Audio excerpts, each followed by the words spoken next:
الشيطان الرجيم. بسم الله الرحمن الرحيم. إن شر الدواب عند الله الذين كفروا فهم لا يؤمنون. الذين عاهدت منهم ثم ينقضون عهدهم في كل مرة وهم لا يتقون. فإما تثقفنهم في الحرب فشرد بهم من خلفهم لعلهم يذكرون. وإما تخافن من قوم خيانة فانبذ إليهم على سواء إن الله لا يحب الخائنين. ولا يحسبن الذين كفروا سبقوا إنهم لا يعجزون.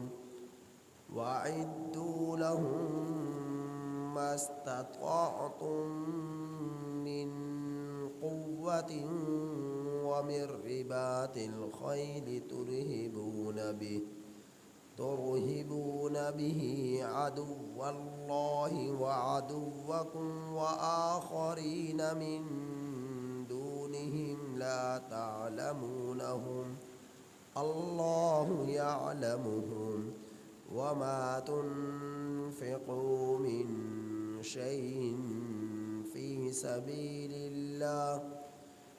سبيل الله يوفى إليكم وأنتم لا تظلمون.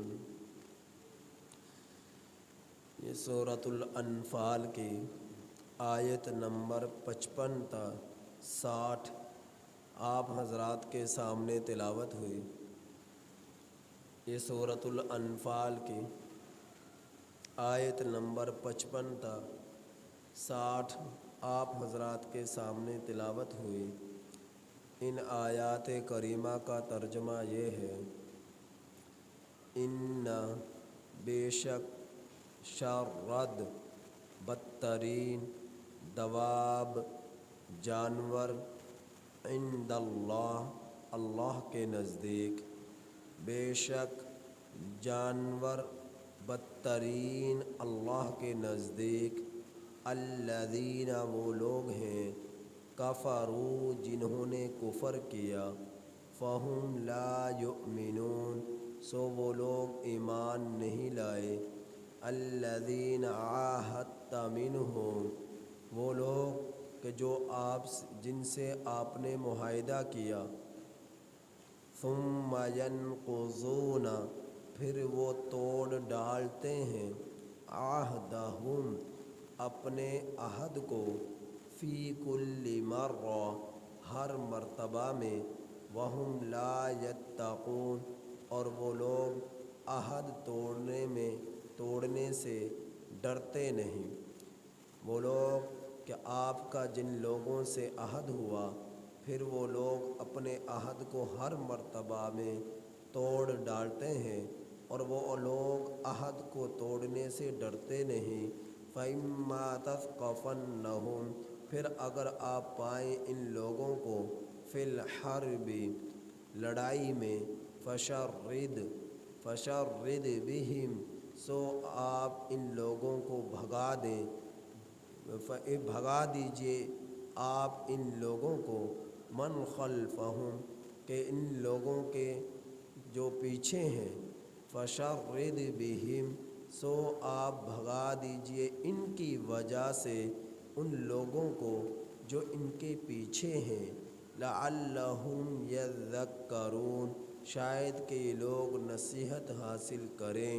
وَإِمَّا اور اگر تخافن آپ خوف کریں من قوم کسی قوم سے خیانتاً خیانت کا فانبذ الیہم سو آپ پھینک دیجئے ان کی طرف علی سوا برابری پر ان اللہ بے شک اللہ تعالی لا یحب پسند نہیں کرتا خائنین خیانت کرنے والوں کو ولا یحسبن الذین کفروا اور نہ گمان کیجیے ان لوگوں کے بارے میں کہ نہ گمان کریں وہ لوگ کہ جنہوں نے کفر کیا سبقوا کہ وہ بھاگ چکے ہیں آگے نکل چکے ہیں انہم لا یعجزون بے شک وہ لوگ عاجز نہیں کر سکتے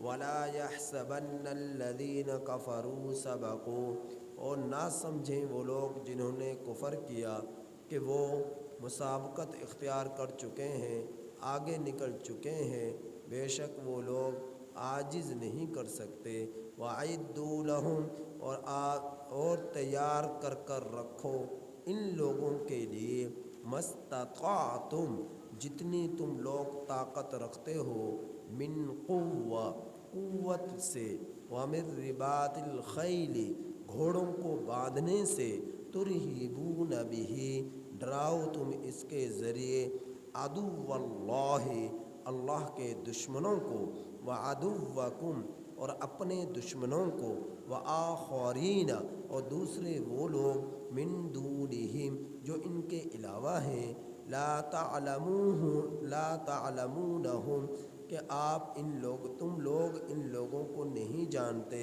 اللہ یعلمہم اللہ جانتا ہے ان لوگوں کو وما تنفقوا اور جو کچھ تم خرچ کرو من شیئن کسی چیز کو فی سبیل اللہ کے راستے میں یوفی الیکم پورا بدلہ دیا جائے گا تم لوگوں کو وانتم لا تظلمون اور تم لوگوں پر ظلم نہ کیا جائے گا۔ مدینہ المنورہ میں زیادہ تر تسلط اہل یہود کا تھا اور مدینہ میں اہل یہود کے 3 قبائل مشہور تھے، بنو قریظہ، بنو قینقاع، بنو نذیر۔ بنو قریظہ، بنو قینقاع، یہ 3 قبائل یہودیوں کے بہت مشہور تھے جو کہ مدینہ المنورہ میں آباد تھے، اور 2 قبیلے مشرکین کے تھے، ایک کا نام اوس تھا، دوسرے کا نام خزرج تھا۔ یہ 2 قبیلے مشرکین کے تھے، اور مشرکین پر بھی پوری طرح تسلط مشرکین کے ان قبائل پر اہل یہود ہی کا تھا، اور اس قدر تھا کہ اگر اوس اور خزرج اگر کوئی اپنے بچے کی شادی کرنا چاہتا تو جب تک اہل یہود کے کسی شخص سے جو ان کے پاس جس کی طاقت تھی، رعب تھا، جب تک اس سے اجازت نہ لے لیتا اہل یہود کے کسی فرد سے، اس وقت تک وہ اپنے بچی کی نکاح یا شادی یا رشتہ نہیں کر سکتا تھا۔ اور پھر یہ مشرکین کے قبائل زیادہ تر قرضہ وغیرہ اہل یہود سے ہی لیا کرتے تھے، تو غرض یہ ڈرا کرتے تھے، اور مشرکین یہ پست تھے اور اہل یہود یہ غالب تھے، تو تسلط مشرکین پر اہل یہود ہی کا تھا۔ تو اہل یہود کے قبائل، چونکہ 3 قبائل تھے، ان 3 قبیلوں میں جو بنو قریظہ ہے، انہوں نے نبی کریم صلی اللہ علیہ وسلم مسلمانوں سے معاہدہ کر رکھا تھا کہ ہم تمہارے خلاف کوئی لڑائی اور جنگ میں حصہ نہیں لیں گے، تو مسلمانوں بھی کہا کہ ہم بھی تم سے کچھ نہیں کہیں گے۔ تو یہ بنو قریظہ جو ہے یک طرفہ رہنا چاہ رہے تھے، یعنی ہم نہ اہل یہود کا کوئی ساتھ دیں گے نہ مسلمانوں سے کوئی جنگ کریں گے۔ تو یہ بنو قریظہ نے معاہدہ کیا، لیکن چھپ چھپ کر اہل یہود کے یہ قبیلہ جنہوں نے معاہدہ کیا ہوا تھا مسلمانوں کے خلاف سازش کیا کرتا تھا، مسلمانوں کے خلاف سازش کیا کرتا تھا، مسلمانوں کو نقصان پہنچانے کے لیے۔ اگرچہ معاہدہ تھا لیکن چھپ چھپ کر مسلمانوں کے خلاف پروپیگنڈا اور جو ہے سازشیں یا قبیلہ کیا کرتا تھا۔ تو اللہ رب العزت نے اہل یہود کے ان قبائل کا تذکرہ فرمایا، اور آگے میں چل کر پھر آپ کو مزید تفصیل بتلاؤں گا۔ پہلی آیت کی تفسیر دیکھیے، ان شر الدواب، بے شک بدترین جانور، شر کا معنی ہے بدترین، دواب یہ دابتن کی جمع ہے، اور دابہ کہتے ہیں جانور کو، اور جانور کون کسے کہا جاتا ہے؟ جو زمین پر چلنے والا ہو، جاندار ہو، اس کو جانور کہا جاتا ہے۔ تو جانوروں میں، اور انسان بھی زمین پر چلتا ہے پھرتا ہے، اس لیے انسان بھی جانور ہے۔ تو انسان میں حسن آتا ہے اس کے اعمال کی بنا پر۔ اگر انسان اپنے رب کے ماتحتی میں رب کے احکامات پر عمل نہ کرے، نبی کے طریقے کے مطابق زندگی نہ گزارے، صحابہ کے اتباع میں زندگی نہ گزارے، تو یہ شخص جو ہے معصیت کے ساتھ جو زندگی بسر کر رہا ہے، قرآن نے ایسے شخص کے لیے، ایسے شخص کا شمار بدترین جانوروں میں کیا ہے۔ تو انسان بھی زمین پر چلتا ہے پھرتا ہے، اس لیے انسان بھی جانور ہے۔ تو اللہ تعالیٰ نے فرمایا کہ بدترین جانور عند اللہ، اللہ کے نزدیک، نامور شہرت پانے والا، شر بدترین، دواب زمین پر چلنے پھرنے رینگنے والی جو ہے جاندار چیز کو جانور کہا جاتا ہے۔ تو فرمایا بدترین جانور اللہ کے نزدیک وہ لوگ ہیں کفروا، جنہوں نے کفر کیا، جن کے دل میں ایمان نہیں، جن کے دل میں کفر ہے، شرک ہے، اور جو ہے مشرک ہے۔ تو ایسا شخص جو ہے اللہ کے نزدیک جانوروں میں بدترین جانور ہے۔ ایسے لوگ اللہ کے نزدیک بدترین جانوروں میں ایسے لوگوں کا شمار ہوتا ہے۔ تو اللہ نے انہیں بدترین کے لفظ سے پکارا ہے، ان کو نام دیا ہے، ان کو خطاب فرمایا ہے۔ فرمایا کہ یہ کون لوگ ہیں؟ فہم لا یؤمنون، جو ایمان نہیں لاتے۔ گویا کہ جن کے دلوں میں ایمان نہیں ہے وہ انسان کہلانے کے حقدار ہی نہیں ہے۔ جن کے قلوب میں ایمان نہیں وہ انسان کہلانے کے حقدار ہی نہیں۔ تو وہ تو جانوروں میں بھی بدترین جانور ہے کہ اللہ نے احکامات جو عائد فرمائے ہیں وہ انسانوں پر ہیں یا جنات پر ہیں، اور اللہ کل قیامت کے دن انسانوں سے پوچھے گا، جنات سے پوچھے گا۔ اب جو جانور کھانے پینے والے ہیں وہ تو بے زبان ہیں، ان کے اوپر کوئی نماز فرض نہیں ہے، ان پر کوئی زکوٰۃ فرض نہیں ہے، ان پر کوئی جہاد فرض نہیں ہے، ان پر جو کہیں کوئی زکوٰۃ فرض نہیں ہے، ان کو کوئی سجدے کرنے کا حکم نہیں، کوئی تلاوت قرآن کا حکم نہیں، وہ تو جانور ہیں۔ تو اللہ نے فرمایا کہ انسان سے اللہ نے سوال کرنا ہے، پوچھنا ہے کہ بتا دنیا میں زندگی کس طرح گزار کر آیا ہے۔ اب یہ انسان اپنے رب کے احکامات پر عمل نہ کرے، شریعت کے مطابق زندگی نہ گزارے، تو اس سے کل قیامت کے دن پوچھ ہوگی، اس کو سزا ملے گی، اس کے لیے جہنم بنی ہے۔ تو اللہ نے فرمایا جانور تو جہنم سے بچ جائیں گے لیکن یہ انسان جہنم سے کیسے بچے گا؟ اس لیے جو نافرمان انسان ہے، رب کا نافرمان ہے، نبی کا نافرمان ہے، صحابہ کا بغض رکھنے والا ہے، یہ انسان کہلانے کا حقدار ہی نہیں۔ یہ تو جانوروں میں بدترین جانور ہے۔ اس سے اچھے وہ جانور ہیں جو کھاتے ہیں پیتے ہیں، نہ ان کے لیے اللہ کی طرف سے نماز کا حکم نہ زکوٰۃ کا حکم، تو یہ جانور بھی اس سے بہتر ہے، لیکن یہ ان سے بھی گرا ہوا ہے کیونکہ اس کی پکڑ بہت سخت ہونے والی ہے۔ اللہ کی طرف سے اس کے لیے پکڑ اور گرفت بہت مضبوط قسم کی ہونے والی ہے۔ تو اللہ تعالیٰ فرما رہے کہ یہ بدترین جانور ہیں وہ لوگ جنہوں نے کفر کیا اور ایمان نہ لائے۔ پھر میرے رب نے آگے فرمایا الذین عاہدت منہم، وہ لوگ کہ آپ جن سے معاہدہ کر لیں، پھر وہ اپنے معاہدے کو ہر مرتبہ میں توڑ ڈالتے ہیں، وہ ڈرتے نہیں ہیں اللہ پاک سے۔ بنو قریظہ نے نبی کریم صلی اللہ علیہ وسلم سے معاہدہ کیا، مسلمانوں سے معاہدہ کیا ہم لڑیں گے نہیں، ہم قتال کریں گے نہیں، لیکن وہ چھپ چھپا کر مسلمانوں کے خلاف سازشیں کیا کرتے تھے۔ تو جب سازش کر لی تو معاہدہ تو ٹوٹ گیا، اب ان کے ساتھ کوئی صلح نامی یا معاہدہ نام کی کوئی چیز باقی نہ رہی۔ تو اللہ تعالیٰ نے فرما رہے کہ یہ اپنے رب سے ڈرتے بھی نہیں ہیں۔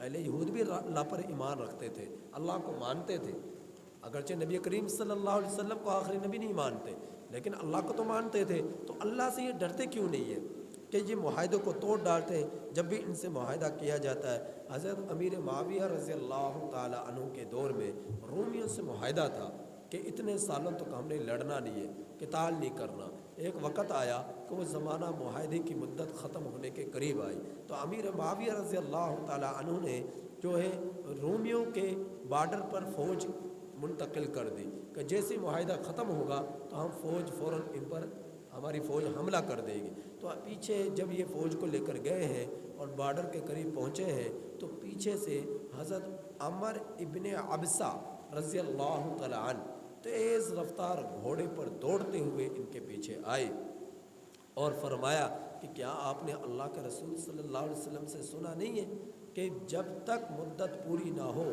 جہاں جہاں فوجیں ہیں وہیں پر رہے، اس سے آگے کوئی نقل و حرکت نہ کرے۔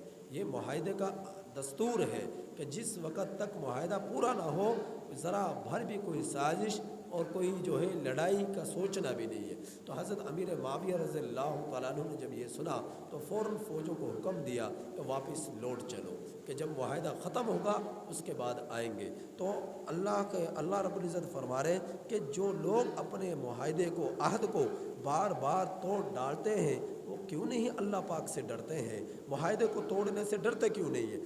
پھر میرے رب نے آگے ہدایات جاری فرمائی، فَإِمَّا تَثْقَفَنَّهُمْ فِي الْحَرْبِ، جہاں کہیں بھی تم ان لوگوں کو پاؤ لڑائی میں، جو معاہدے کو توڑ ڈالتے ہیں، جو مسلمانوں سے جنگ کرتے ہیں، قتال کرتے ہیں، تو میرے رب نے فرمایا ان سے ایسی زوردار لڑائی لڑو، ایسی قوت کے ساتھ لڑائی لڑو کہ ان کو شکست کو دیکھ کر ان کے ساتھ مسلمانوں کی لڑائی کو دیکھ کر ان کافروں کے پیچھے جو مسلمانوں کے خلاف سازشیں کر رہے اور وہ بھی کوشش کر رہے کہ مسلمانوں سے لڑیں، تو ان کے اندر خوف بیٹھ جائے، ڈر بیٹھ جائے اور مسلمان سے لڑنے کے لیے ہتھیار نہ اٹھا سکے۔ اتنی زوردار لڑائی ان کافروں کے ساتھ لڑو کہ ان کے پیچھے والے بھی مسلمانوں سے ڈر جائے، مسلمانوں سے ڈر جائے۔ تو فرمایا ایسی زوردار لڑائی کے ذریعے ان لوگوں کو بھگاؤ، لعلہم یذکرون، شاید کہ لوگ نصیحت حاصل کریں۔ پھر میرے رب نے آگے فرمایا وَإِمَّا تَخَافَنَّ مِن قَوْمٍ خِیَانَةً، اور اگر آپ خوف کریں کسی قوم سے خیانت کا کہ یہ خیانت کرے گی، جیسا کہ بنو قریظہ نے خیانت کی، ظاہری طور پر معاہدہ کیا ہوا ہے لیکن اندرونی طور پر وہ سازشیں کر رہے ہیں مسلمانوں کے خلاف، تو فرمایا میرے رب نے اگر آپ خوف کریں کسی قوم سے خیانت کا فَانبِذْ إِلَيْهِمْ، تو پھینک دیجئے ان کی طرف عَلَى سَوَاءٍ، برابری پر، یعنی پھر معاہدہ تو ٹوٹ گیا، جیسے ہی پتہ چلا کہ انہوں نے خیانت کی ہے تو اب معاہدے کی پاسداری کرنے کی تمہیں کوئی ضرورت نہیں ہے، لہٰذا اب جنگ میں مقابلے میں جس طرح کافر لوگ ہیں اسی طرح یہ معاہدہ کو توڑنے والے لوگ یہ بھی برابر کے شریک ہیں۔ تو میرے رب نے فرمایا ان اللہ لا يحب الخائنین، بے شک اللہ تعالیٰ خیانت کرنے والوں کو پسند نہیں کرتا، ولا يحسبن الذین کفروا سبقوا، اور نہ گمان کریں وہ لوگ جنہوں نے کفر کیا کہ وہ آگے نکل چکے ہیں، وہ آگے نہیں نکلے، یا وہ دوڑ چکے ہیں، آگے بڑھ چکے ہیں، وہ مسابقت اختیار کر چکے ہیں۔ فرمایا وہ مسلمانوں سے بھاگ نہیں سکتے، اللہ رب العزت کو وہ عاجز نہیں کر سکتے، مسلمانوں کو وہ کمزور نہیں کر سکتے۔ انہم لا یعجزون، یہ لوگ آگے بھاگ نہیں سکتے، جب مسلمانوں سے ٹکر ہوگی، لڑائی ہوگی تو ان میں سے کوئی بچ نہیں سکتا۔ یہ اللہ رب العزت مسلمانوں کی طرف سے جو ہے کافروں کو ایک پیغام دے رہا ہے، کیونکہ مسلمانوں اور ایمان والوں کے ساتھ اللہ کی مدد نصرت ہمیشہ شامل حال رہتی ہے، بس مسلمان کو چاہیے صحیح معنی میں مسلمان بنے، مسلمان کا کردار، مسلمان کی گفتار، مسلمان کے اعمال ایسے ہونے چاہیے کہ جس سے اللہ اور اللہ کے رسول صلی اللہ علیہ وسلم راضی ہوں، دین کے مطابق زندگی گزارنے والے ہوں، تو دنیا کی کتنی ہی سپر پاور طاقتیں کیوں نہ آ جائیں، مسلمانوں کا بال تک بنگا نہیں کر سکتے۔ مسلمانوں کی دنیا بھی بن جاتی ہے، آخرت بھی سنور جاتی ہے۔ اگر زندہ رہتا ہے تو غازی کہلاتا ہے، اور اگر وفات پا جاتا ہے تو شہید کہلاتا ہے، اور شہید کا قطرہ زمین پر گرنے سے پہلے اللہ اس کی شہادت کو قبول فرما لیتے ہیں۔ تو اللہ تعالیٰ فرما رہے ہیں وَأَعِدُّوا لَهُمْ، لہٰذا تم نے مسلمانوں کیا کرنا ہے؟ تم نے یہ کرنا ہے کہ تم نے ان کافروں سے لڑائی کے لیے، ان مشرکوں سے لڑائی کے لیے، ان میں اللہ کے باغیوں سے لڑنے کے لیے تم نے ہمیشہ تیار رہنا ہے، اور طاقت حاصل کرنی ہے، قوت حاصل کرنی ہے۔ وَأَعِدُّوا لَهُمْ، تم تیاری کر رکھو ان لوگوں کے لیے، مَسْتَطَعْتُم مِّن قُوَّۃٍ، جتنی تم طاقت رکھتے ہو قوت سے، بھرپور طریقے سے تم اسلحہ رکھو، تلوار رکھو، خنجر رکھو، گھوڑے رکھو، سواری رکھو، جنگی آلات رکھو، تاکہ جب کبھی بھی تمہارا ان کافروں و مشرکوں سے جنگ کا سامنا ہو، قتال کا سامنا ہو، تم جہاد کرو تو اس وقت تمہارے یہ چیزیں کام آئے۔ تو اللہ رب العزت جو جنگ کے لیے، کافروں سے لڑائی کے لیے گھوڑے رکھتے ہیں، اللہ گھوڑے کے اوپر خرچ کرنے پہ بھی اجر عطا فرماتا ہے۔ جو اپنی حفاظت کے لیے، اپنے مال کی حفاظت کے لیے، اپنی جان کی حفاظت کے لیے اور کافروں سے لڑنے کے لیے اسلحہ رکھتا ہے، اللہ رب العزت اس اسلحہ رکھنے پر بھی اجر اور ثواب عطا فرماتے ہیں۔ عورتوں کا زیور کیا ہے؟ سونا اور چاندی۔ مردوں کا زیور کیا ہے؟ اسلحہ، یہ ہتھیار، یہ گن، یہ بندوق، یہ توپ، یہ مسلمانوں کا اسلحہ ہے، یہ مسلمانوں کا زیور ہے، مردوں کا زیور ہے۔ تو اللہ تعالیٰ فرما رہے کہ تم تیار کر رکھو ان کے لیے جتنی تم طاقت رکھتے ہو قوت سے۔ پھر میرے رب نے آگے تفصیل بیان فرمائی، عمر رباط الخیل، گھوڑوں کو باندھنے کے ساتھ۔ اس وقت زمانے میں زیادہ تر گھوڑے استعمال ہوتے تھے، آج تو جدید دور ہے، اب تو جدید آلات آ گئے، جنگی ہتھیار آ چکے، تو پہلے زمانے میں گھوڑے۔ لیکن ایسی بات نہیں ہے کہ جدید دور آ گیا تو گھوڑوں کا استعمال آج بھی نہیں ہے۔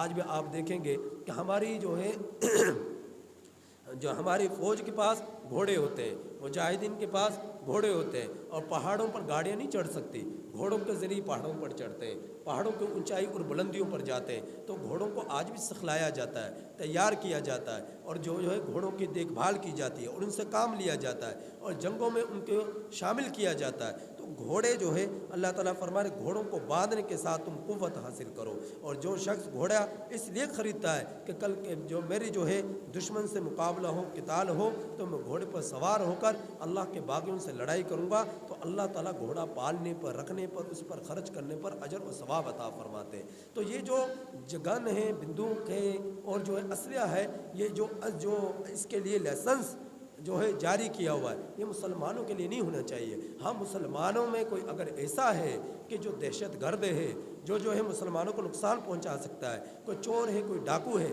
تو اس کی پکڑ دھکڑ ضرور کرنی چاہیے۔ لیکن جو عام شہری ہے، اس کے پاس اس کی اپنی جان کی حفاظت کے لیے، اس کے مال کی حفاظت کے لیے، اور دشمن سے لڑنے کے لیے، اور دشمن کون ہے مسلمانوں کا؟ یہ کافر، یہ مشرک، یہ یہودی، یہ نصرانی، یہ مسلمانوں کے دشمن ہے۔ مسلمان آپس میں ایک دوسرے کے دشمن نہیں ہیں۔ تو ان دشمنوں سے جو اسلام کے دشمن ہیں، مسلمانوں کے دشمن ہیں، مجموعی حیثیت کے اعتبار سے ان سے لڑنے کے لیے مسلمانوں کی شان یہ ہونی چاہیے کہ ان کے پاس اسلحہ ہو، ان کے پاس جو ہے تلواریں ہوں، ان کے پاس خنجر ہو، ان کے پاس جو ہے لڑنے کے آلات موجود ہوں۔ اور اس کے لیے کوئی لائسنس نہیں ہونا چاہیے، کیونکہ یہ تو اللہ کا حکم ہے کہ تم اپنے پاس اسلحہ رکھو، تاکہ کل کو تمہاری ان کافروں و مشرکوں اور دشمنان اسلام کے ساتھ لڑائی ہو تو تمہارے پاس لڑنے کا ہتھیار موجود ہو، لڑنے کا ہتھیار موجود ہو۔ تو جو اس نیت کے ساتھ خنجر خریدتا ہے، تلوار خریدتا ہے، بندوق خریدتا ہے، اسلحہ خریدتا ہے کہ میں کافروں سے، اسلام کے دشمنوں سے لڑائی لڑوں گا، قتال کروں گا، جہاد کروں گا،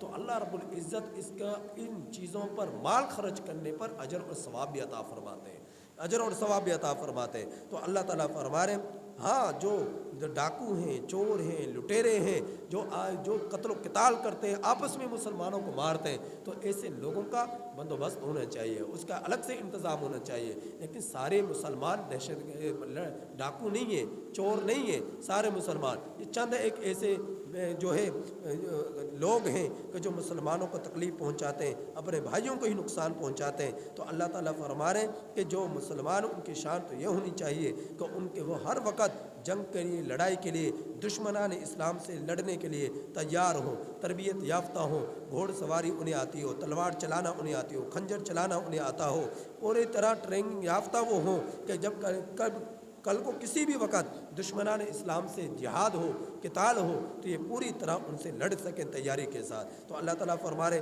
ترہبون بھی، ان کے ذریعے ڈراؤ تم لوگ۔ ان کن کو ڈرانا ہے؟ عدو اللہ، اللہ کے دشمنوں کو۔ جب تم نے قوت حاصل کر لی، طاقت حاصل کر لی، اسلحہ تمہارے پاس آ گیا، اور جو ہے تربیت تم نے حاصل کرنی کہ جنگ کے اصول تم نے حاصل کر لیے، تو فرمائے اس کے ذریعے پھر تم ڈراؤ۔ کس کو ڈرانا ہے؟ عدو اللہ، اللہ کے دشمنوں کو، وعدوکم، اپنے دشمنوں کو۔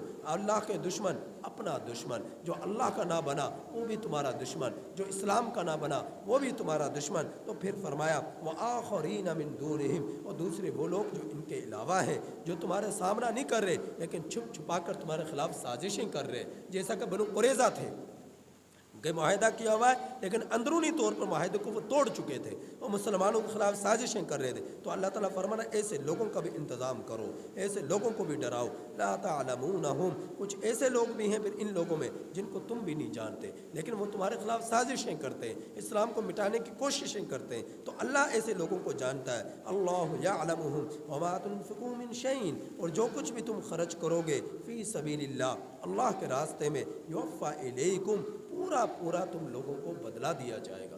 جو کچھ بھی تم خرچ کرو گے پورا پورا تمہیں بدلہ دیا جائے گا، اور تم پر وانتم لا تظلمون، ظلم نہ کیا جائے گا۔ اگر ایک حصے سے دیکھا جائے، انسان کی تو پوری زندگی عبادت بن سکتی ہے پوری زندگی انسان کی عبادت بن سکتی ہے۔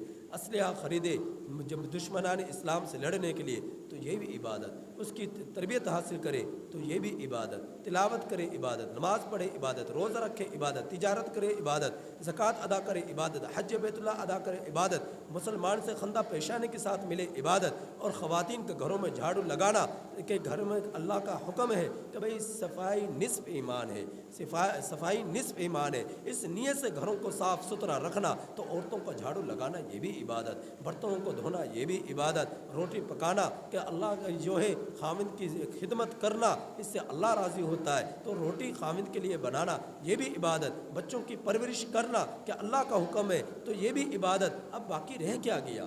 آپ کے قدم قدم پر تو ہر قدم ہی آپ کا عبادت بنتا جا رہا ہے، چاہے مرد ہوں چاہے عورتیں ہوں، سب کے لیے عبادت ہے۔ بس کیا ہے کہ چند موٹی سی چیزیں ہیں کہ حرام نہیں کھانا، جھوٹ نہیں بولنا، شراب نہیں پینی، سود نہیں کھانا، لڑائی نہیں کرنی، جھگڑا نہیں کرنا، حسد نہیں کرنا، بغض نہیں کرنا، کینہ نہیں رکھنا، اور جو ہے سود نہیں کھانا، اور آپس میں محبت اور اتفاق کے ساتھ رہنا ہے، اور اس کے حلال کمانا ہے، اور بیوی بچوں پر خرچ کرنا ہے، اور ایک دوسرے کے حقوق کی پاسداری کرتے ہوئے زندگی بسر کرنی ہے۔ بس یہ موٹی موٹی سی چند ایک چیزیں ہیں اور آپ کی پوری زندگی عبادت بن گئی، تو دنیا بھی بن گئی، آخرت بھی سنور گئی۔ تو لہٰذا ذرا سنبھل کے زندگی گزارنی چاہیے، انسان ذرا تھوڑا سا مراقبہ کرے، غور و فکر کرے کہ میں کہیں اپنے رب کے حکموں کو تو نہیں توڑ رہا، اسلام سے ہٹ کر زندگی تو نہیں گزار رہا، میرے وجود کے ساتھ، اعضاء کے ساتھ کسی مسلمان کو تکلیف تو نہیں پہنچ رہی۔ اگر ایسا ہے تو توبہ کرے اور اپنے آپ کو بدلنے کی کوشش کریں۔ اللہ تعالیٰ سے دعا ہے کہ اللہ تعالیٰ ہمیں ان آیات کریمہ کی کامل سمجھ نصیب فرمائے اور عمل کی توفیق نصیب فرمائے۔ الحمدللہ رب العالمین۔